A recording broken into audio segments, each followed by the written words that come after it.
Je vais vous montrer maintenant qu'est-ce qu'on entend par forme cyclique des monosaccharides. Probablement que vous savez ça parce que vous avez étudié en biologie les glucides, mais je vais vous le montrer d'un point de vue chimique, c'est-à-dire par le mécanisme qui montre cette cyclisation-là, c'est-à-dire comment ça que le sucre que j'ai représenté ici de façon linéaire peut être cyclique. Il faut s'imaginer la réactivité du carbonyle ici, quand il est en présence d'autant d'alcool si près de lui, et vous savez, la réactivité du carbonyle fait qu'il est sujet à subir une addition nucléophile. Si on voulait représenter ce mécanisme, on devrait d'abord, comme d'habitude, protoner notre oxygène du carbonyle. Là, vous comprenez, je n'aurai pas de place pour dessiner le mécanisme au complet. Alors, je vais le représenter de façon successive. Voilà. Comme ça. Ensuite, le carbone qui porte le carbonyle est sujet à une attaque nucléophile. Des nucléophiles, il y en a plein. Il y a plein d'oxygène partout. Je vais, pour l'exemple, je vais prendre les doublets de cet oxygène-ci qui vont aller attaquer de façon nucléophile le carbone. Dans l'attaque nucléophile, d'un même souffle, la liaison double du carbonyle est perdue. Ce que ça nous donne ceci, là, ça vaut la peine que je le représente. Ce que ça nous donne ceci, c'est cette espèce de structure un peu bizarre. On pourrait dire que c'est pas du tout cyclique, c'est rectangulaire, mais c'est qu'il faut s'imaginer la molécule qui est linéaire comme ça. Le bout de la molécule va attaquer l'autre bout. Alors ça va se refermer sur soi, donc ça va devenir cyclique. Mais là, c'est juste que je ne l'ai pas encore représenté. Mais là, je suis en train de représenter le processus de cyclisation. Alors bien sûr, il me resterait ensuite, comme dans n'importe quelle addition nucléophile, à déprotoner mon nucléophile, parce que c'était un nucléophile neutre au départ, donc je le déprotonne. Encore une fois, je ne peux pas faire le mécanisme au complet parce que j'ai pas de place, donc je vais juste me permettre de faire ceci. Et voilà, donc voilà, ça se produit, tout ça se produit sous catalyse acide si on veut optimiser les rendements, mais comme c'est une réaction intramoléculaire, la catalyse acide n'est même pas absolument essentielle. Si je veux maintenant représenter ça sous forme d'un cycle, c'est-à-dire une forme géométrique fermée, je vais compter, comme on faisait quand on faisait des acétylcycliques ou des hémiacétylcycliques, le nombre de carbone qui vont, le nombre d'atomes qui va faire partie du cycle. Mettons, je vais les numéroter comme ça.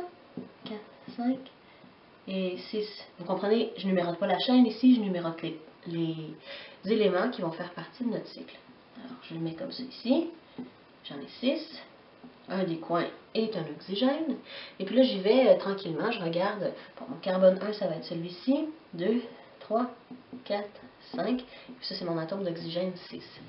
Il me reste sur mon atome, sur mon carbone ici, un hydrogène et un alcool. Je vais les représenter avec des zigzags et je vous expliquerai dans un instant pourquoi j'ai fait ça comme ça. Sur le deuxième atome de carbone, j'ai un groupement alcool vers la gauche, et quand c'est vers la gauche, je vais le mettre vers le haut. Sur le carbone 3, c'est vers la droite, je vais le mettre vers le bas. Et le carbone, pardon, le 3, carbone 4 aussi vers la droite, donc lui aussi vers le bas. Et le carbone 5, attention, il n'y a pas d'alcool là-dessus. Je ne sais pas si vous pouvez bien le voir. Son alcool fait maintenant partie du cycle. Donc, sur le carbone 5, il y a l'oxygène numéroté 6, mais il n'y a pas de OH. Il y a un H par contre, je vais négliger mes H là, pour l'instant.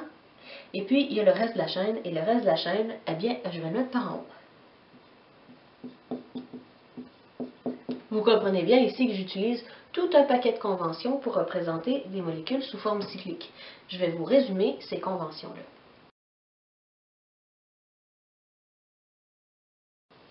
D'une part, quand on a un cycle à 6 atomes dans le cycle, qu'on appelle un pyranose, le O est toujours dans le coin en haut à droite. Si j'avais un cycle à 5 atomes, eh bien, je représenterais ça comme ça ici, avec l'oxygène en haut, et j'appellerais ça un furanose. Le carbone 1, c'est le carbone qui portait le carbonyle, qu'on appelle entre nous le carbone champion. Le carbone champion, c'est celui qui est à droite. Ensuite, les groupements, quand ils sont dans la projection de Fischer à gauche, ils sont vers le haut dans la projection cyclique. Et ainsi de suite, voilà.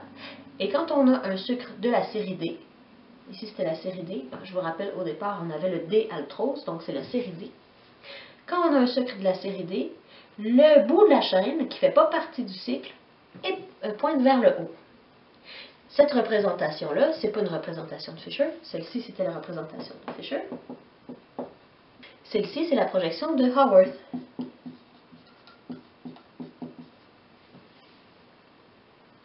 La projection de Fisher et la projection de Haworth sont deux projections utilisées pour représenter des monosaccharides linéaires pour Fisher et cycliques pour Haworth. Et maintenant, il reste à expliquer pourquoi est-ce que j'ai représenté la configuration autour du carbone 1 comme si ce n'était pas déterminé, c'est-à-dire comme si le H et le OH pouvaient être intervertis en haut ou en bas. Eh bien, c'est parce que c'est le cas, effectivement, le OH ici peut être en haut ou en bas. Tous les autres qui sont pointés vers le haut ou vers le bas sont des carbones qui étaient déjà asymétriques dans la forme linéaire. Le carbone 1, par contre, qui était le carbone du carbonyle, n'était pas asymétrique. Il devient asymétrique quand on le cyclise. Donc, c'est pas sûr de quel côté le OH va être quand la molécule va se refermer. C'est-à-dire, est-ce que ça va se refermer comme ça, ou au contraire, ça va se refermer comme ça. Vous comprenez le concept? Donc, c'est possible que la configuration autour du carbone 1 soit vers le haut ou vers le bas pour l'alcool. Le carbone qui devient asymétrique dans la forme cyclique, le carbone qui était le carbone du carbonyle, on l'appelle pour les monosaccharides le carbone anomère. Celui qui était le carbonyle dans la forme linéaire. Étant donné que c'est le carbone anomère et qui peut être soit avec le OH vers le haut ou vers le OH vers le bas, ça va amener à la présence de deux isomères, qu'on appelle en réalité des anomères, pour chacun des sucres qui va se cycliser. On pourra avoir l'anomère dont le OH pointe vers le haut et l'anomère qui pointe vers le bas. On les appelle simplement les anomères. Alors, il peut y avoir un anomère alpha ou un anomère bêta. C'est une forme particulière d'isomérie parce que les sucres, en réalité, ouvrent et ferment continuellement. En fait, ils ouvrent et ils ferment, enfin, continuellement. L'anomère alpha a son OH en bas, sur le carbone anomère. Et l'anomère bêta, son OH est en haut. C'est comme ça qu'on les distingue. Si on représente un monosaccharide cyclique de cette façon-là, avec le zigzag, c'est pour dire qu'on ne peut pas préciser de quel anomère il s'agit.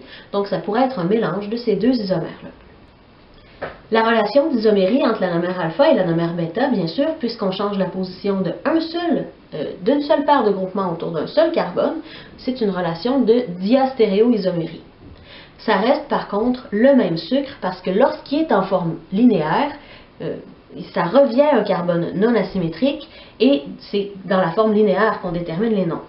Donc l'anomère alpha du D-altrose existe et l'anomère bêta du D-altrose existe aussi et ce sont des diastéréoisomères du même monosaccharide.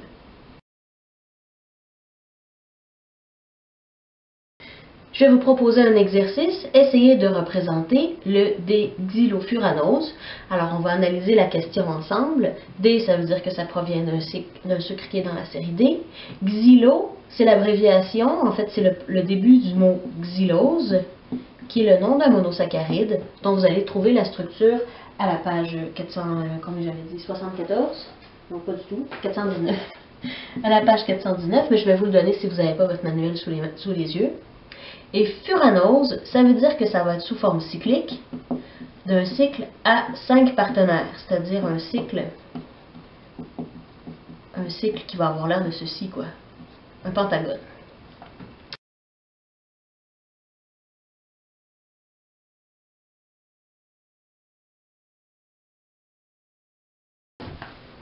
Alors, la solution, je dois me faire un cycle à 5 partenaires qui va inclure le carbone anomère, qui est le carbone champion, 3, 4 et 5, et bien là, il faut que j'aille chercher mon oxygène sur le 5e atome, bien sûr.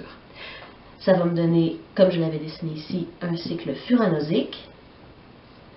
Le carbone 1, mon carbone anomère, je n'ai pas précisé si j'avais l'anomère alpha ou l'anomère bêta, donc je vais écrire H et OH, comme ceci. Mon carbone 2, le groupement OH est à droite, donc le OH est en bas, ici en haut. Sur le carbone 4, attention, j'ai plus de groupement alcool parce que le groupement OH fait maintenant partie du cycle, mais j'ai le reste de la chaîne que je dois pointer vers le haut par convention. Et voilà. Si j'avais précisé, représenter l'alpha des xylofuranoses,